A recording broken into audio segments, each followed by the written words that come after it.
एक बड़े राज्य के नगर में एक राजा रहता था। वह बड़ा ही अभिमानी था, इसलिए दरबार में उपस्थित कुछ चतुर लोग उसकी बड़ी बड़ी झूठी प्रशंसा करके उस अभिमानी राजा को खुश कर देते थे और उनसे बड़ी मात्रा में धन व उपहार ले लेते थे।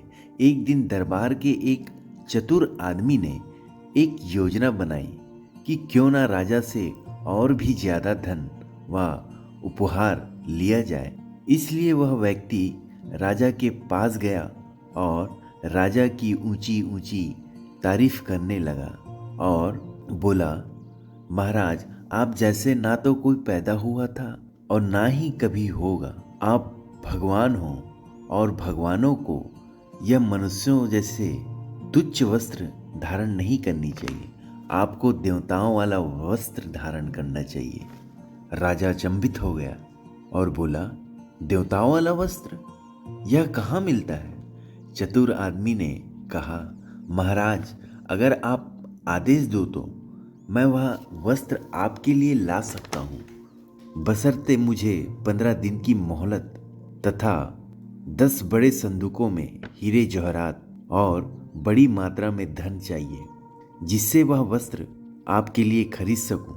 वह अभिमानी राजा कुछ देर विचार करने के पश्चात बोला, ठीक है, मैं तुमको सब दूंगा, परंतु अगर तुम अपने कहे मुताबिक 15 दिनों के अंदर वह वस्त्र दरबार में नहीं लाए तो मैं तेरा सर धड़ से अलग कर दूंगा। चतुर आदमी बोला, मुझे मंजूर है महाराज। दिन बीतता गया और वह आदमी अपने कहे मुताबिक 15वें दिन दरबार में एक संदूक के साथ उपस्थित हो गया। दरबार में उपस्थित सभी लोग उस संदूक को बड़े ही अचंभित तथा उत्साह के साथ देखने लगे। भगवान के वस्त्र को देखने के लिए लाखों लोग वहां उपस्थित हो गए। राजा बहुत ही अचंभित था। फिर राजा ने उस चतुर आदमी से कहा, तुम अब और देरी ना करो, अब तुम इस संदूक से देवताओं के वस्त्रों को निकालो और मुझे दो, मैं वह वस्त्र पहनूंगा।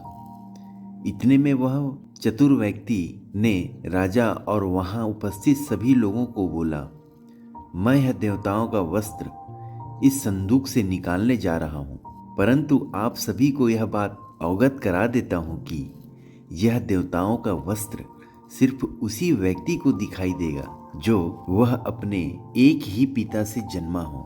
अगर कोई व्यक्ति 2 या 2 से अधिक पिताओं से जन्मा हो, अगर कोई व्यक्ति एक पिता की संतान ना हो, तो उसे यह देवताओं का वस्त्र दिखाई ही नहीं देगा।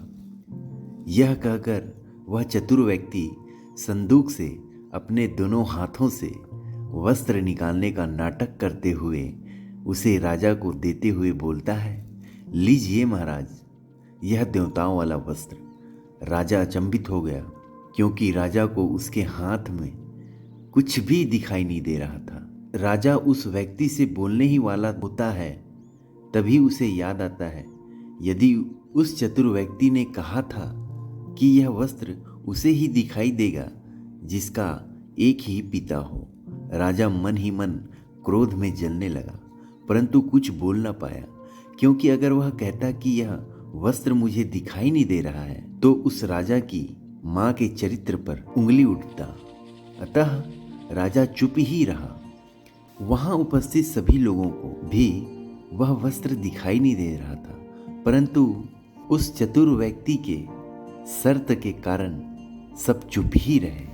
तब वह चतुर व्यक्ति राजा से बोलता है, महाराज, आप अपने पहले से ही पहने हुए वस्त्रों को उतार कर यह देवताओं वाले वस्त्र पहनिए और समस्त राज्य का भ्रमण कीजिए। फिर क्या था, वह अभिमानी राजा ने अपने समस्त वस्त्र उतार कर वह देवताओं वाला वस्त्र पहनना शुरू कर दिया।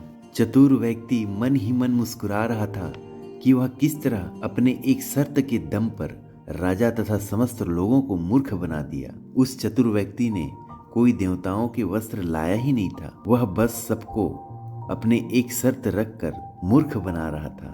राजा ने अपने समस्त वस्त्र उतार कर चतुर व्यक्ति के कहे अनुसार देवताओं के वस्त्र पहनने का नाटक करने लगा और वह अभिमानी राजा सोचने लगा, हो सकता है मेरे एक से अधिक पिता होंगे, मगर दरबार के कुछ लोगों के ही एक से अधिक पिता होंगे, बाकी के तो एक ही होंगे जिसे यह वस्त्र दिखाई देगा और मैं नंगा नहीं दिखूंगा। यह सोचकर राजा वह देवताओं वाला वस्त्र पहनकर नगर भ्रमण करने के लिए चला गया। वहां उपस्थित सभी लोगों को राजा नंगा दिखाई दे रहा था, मगर किसी ने हिम्मत नहीं दिखाई कि वे राजा को सच बोल सके। सभी लोग राजा की जय जयकार करने लगे, मगर वहां उपस्थित एक मासूम बच्चा राजा को देखकर हंसने लगा और बोला, अरे ये राजा तो नंगा है। मगर वहां उपस्थित बड़े बड़े उम्रदराज लोग उस बच्चे को चुप कराना शुरू कर दिया।